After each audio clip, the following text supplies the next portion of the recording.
dans ce punchline pour évoquer la surpopulation carcérale. Là aussi, je voulais qu'on s'arrête un instant là-dessus, notamment sur cet exemple assez édifiant qui est celui de la maison d'arrêt de Nantes qui franchit des taux records en cette période estivale. Le chiffre est assez étourdissant, hein. 220% de taux d'occupation dans la prison de Nantes. Le nombre de places de prison est insuffisant. C'est un sujet récurrent un peu partout dans le pays. Pourtant, certains préconisent des solutions structurelles. On va le voir avec Maxime Leguet. Des cellules de prison, il en manque près de 250 dans la maison d'arrêt de Nantes. Alors que l'établissement ne compte que 510 places, ce sont 946 détenus qui y sont actuellement incarcérés. Pour William Kozik, représentant de Force ouvrière justice à Nantes, cette situation est intenable et dangereuse pour le personnel pénitentiaire. Dans les cellules où il doit y avoir 2 détenus, on en met 3. Là, on est arrivé à en mettre 4 dans chaque cellule. Donc, il y a, malgré les rajouts de lits, aujourd'hui, on est quand même à près de 250 matelas au sol. Quand on ouvre une cellule où il y a 4 détenus à l'intérieur, c'est très très tendu et un rien peut tout faire exploser et mettre en danger les collègues. Le phénomène n'est pas nouveau. Le manque de places de prison est un problème structurel des établissements pénitentiaires. Pourtant, pour Pierre-Marie Sève, directeur de l'Institut pour la justice, il existe des solutions pérennes. Il faut construire des places de prison. Je sais, tout le monde le sait, mais on ne construit pas assez de places de prison. Il y a une deuxième façon de faire aussi qui devrait être tout à fait valide, c'est que la population criminogène de France n'est pas tout à fait du fait de la population française. Il y a un certain nombre d'étrangers. On pourrait estimer, comme le font d'autres pays, par exemple la Suisse, que quand on est reconnu coupable de certaines infractions suffisamment graves, il y a une automatisation de l'expulsion suite à la peine de prison. Selon le ministère de l'Intérieur, au 1er juillet 2024, plus de 78 000 personnes étaient détenues pour moins de 62 000 places opérationnelles. Situation assez intenable, Vincent. Oui, parce que la peine privative de liberté, ça n'est pas la maltraitance. Et donc, à partir du moment où on prive quelqu'un de sa liberté, on se doit de le traiter correctement. On ne va pas l'entasser. Il y a des gens qui dorment sur des matelas par terre. Il y a un état de saleté des prisons. Qu'est-ce que vous voulez ? On n'a pas voulu... Comment voulez-vous qu'on ne fabrique pas de la récidive dans des conditions pareilles ? Et là, il y a donc une volonté politique de ne pas construire de places de prison. Pourquoi je vous dis cela ? Parce que, par exemple, lorsqu'on regarde... En tout cas, de ne pas construire les places promises. Les places promises. Lorsqu'on regarde le phénomène espagnol, par exemple, l'Espagne a réglé ce problème. C'est-à-dire que l'Espagne a construit des places de prison et voilà une situation qui, en Espagne, de ce point de vue, est apaisée. Pourquoi nous ne voulons pas le faire ? Alors, je sais qu'un certain nombre de maires rechignent à voir des prisons sur leur... évidemment, ça c'est aussi un véritable problème. Dès que l'État veut construire quelque chose, il faudrait maintenant prendre le problème à bras-le-corps, imposer, même si les maires ne sont pas contents, mais il faut sortir de cela. On ne peut pas dignement, dans une grande démocratie, traiter nos prisonniers comme on les traite actuellement dans un certain nombre de prisons, et notamment dans la prison de Nantes, dont on vient de voir le reportage. Ça n'est pas digne d'une grande démocratie. C'est un sujet extrêmement important. Je vois complètement Naïma. ce que vient de dire Vincent, c'est extrêmement important. Les gens doivent payer leur dette à la société, mais ils doivent la payer et on doit les accueillir dans la dignité.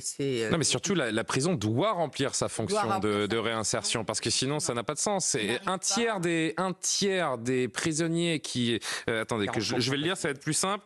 La prison, un tiers des détenus récidivent l'année de leur libération. Voilà. Ce travail qui doit être fait n'est pas fait. Et puis, c'est vrai que les agents pénitentiaires sont aussi débordés et ça crée aussi beaucoup de violence. Mais moi, je voudrais juste rebondir aussi sur le fait de dire qu'aujourd'hui, les difficultés de construire des prisons, c'est à cause des maires. Je regrette, mais les centres de rétention... Non, je sais bien, mais c'est ce que dit d'ailleurs le gouvernement. Mais comment ça se fait qu'on arrive à construire des centres de rétention administrative sans demander l'avis des maires ? Donc les maires se retrouvent avec effectivement des centres de rétention administrative sans parfois...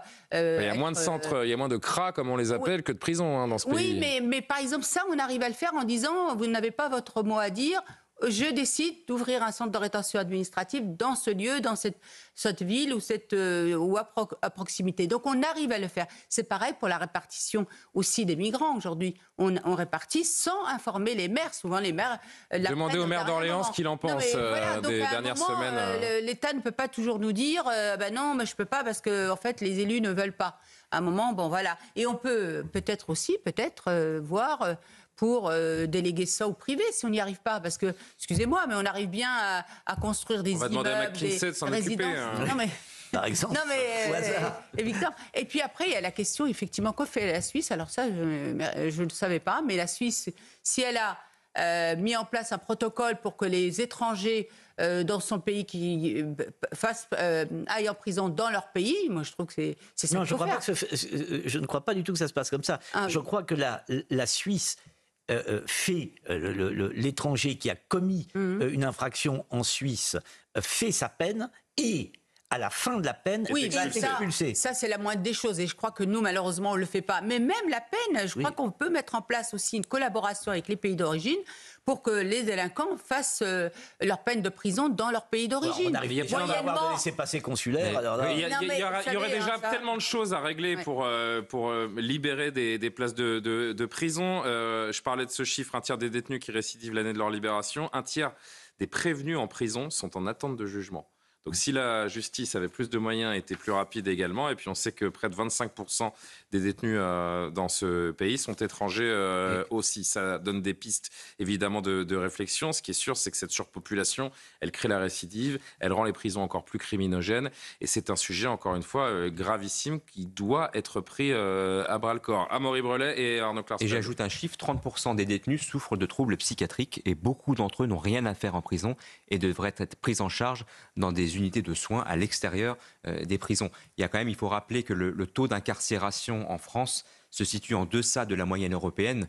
Donc c'est bien qu'il n'y a pas assez de places de prison et non pas qu'il y a trop de détenus. Et le vrai problème, c'est d'abord un manque de moyens depuis des années, même si le gouvernement actuel, il faut le reconnaître, a mis le paquet avec ce projet de 15 000 places sur 10 ans. Le problème, c'est qu'on a pris un tel retard qu'on a du mal à le rattraper. Et puis, il y a quand même, on l'a dit, il y a un manque de volonté. Après, il faut le personnel aussi. Si vous voulez augmenter les places de prison, il faut augmenter les surveillants. Mais il y a un manque de volonté politique, notamment des élus locaux, qui se refusent à ce qu'une prison soit construite près de chez eux. Et notamment, à droite, c'est quand même où on ajoute l'hypocrisie, j'allais dire. C'est pas faux. Quand on les voit monter au créneau à la télévision. Oui, mais bon, pour dénoncer, c'est bien d'avoir ce discours et je l'entends 1000 fois, mais vous avez envie d'avoir une prison à côté de chez vous ? Il faut choisir à un moment. Ah oui, soit on construit plus de prisons et on enferme les délinquants, soit on ne fait pas de place de prison et puis les délinquants on les laisse dehors. Il y a deux problèmes. Il y a le problème des prisons quand elles existent et le problème des prisons qui devraient exister, Arnaud Klarsfeld. Je ne sais pas si les délinquants récidivent parce que les conditions d'hébergement sont mauvaises, parce qu'il y a un certain nombre quand même de délinquants de profession. Mais en tous les cas, les prisons françaises sont indignes de notre pays.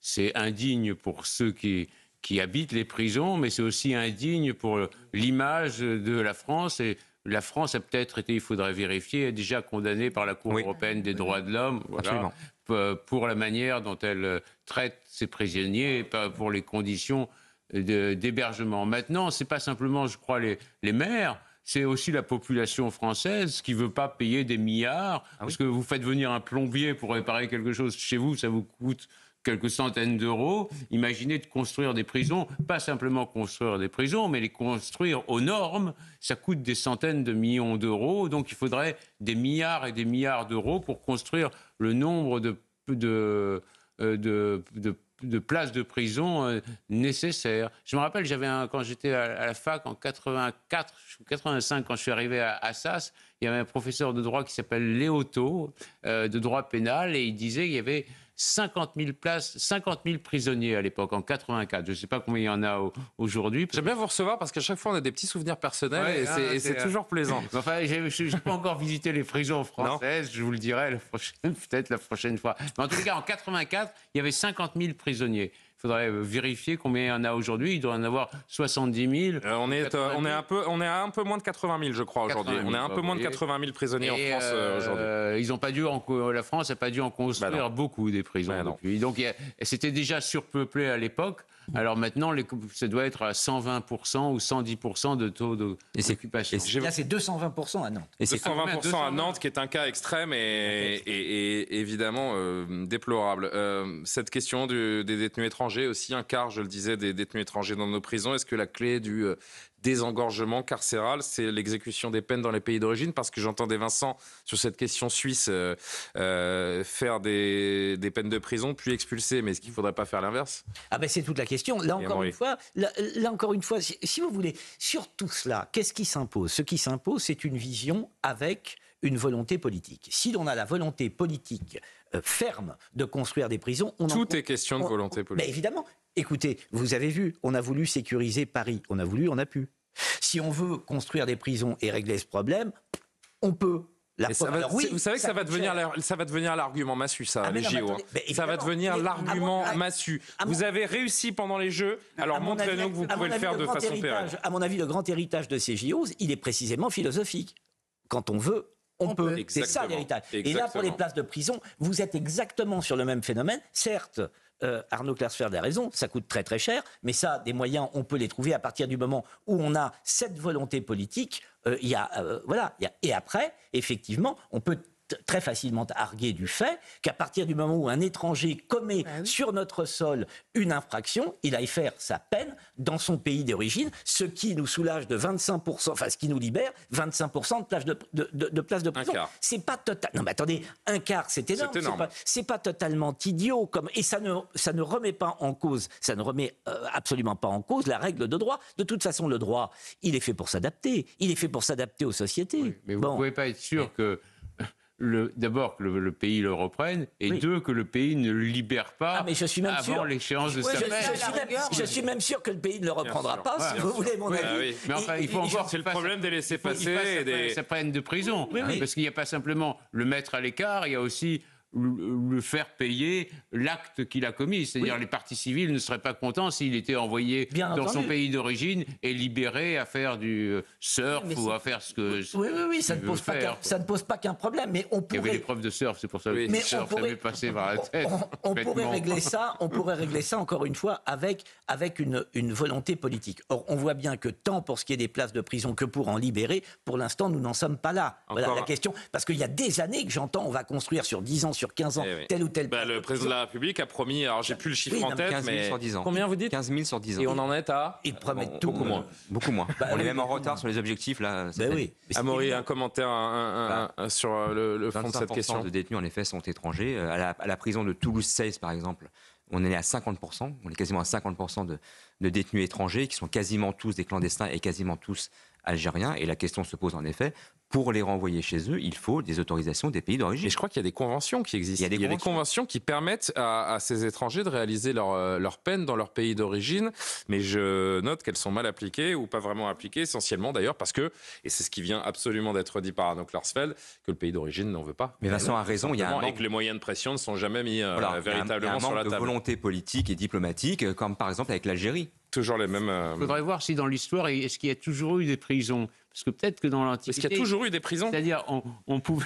il y avait l'exil, il y avait quoi? Soit on tuait, soit on tuait... On tuait les barbares, celui qui avait commis l'offense devait payer, soit on coupait un bras... Oui, mais depuis, Arnaud Klarsfeld ne nous a pas échappé que la civilisation, la démocratie est arrivée et que... Les prisons sont une invention moderne, je crois. Et c'est pas plus mal. Le spectateur et l'auditeur a vérifié la date de création. C'est vrai, ça. De quand date la première prison de l'histoire et où a-t-elle été créée? Très bonne question, ça. Tiens, si vous avez 3 minutes à perdre en régie, faites-nous une petite recherche. Il y avait des prisons à Rome. Il est déjà dessus, Martin Mazur.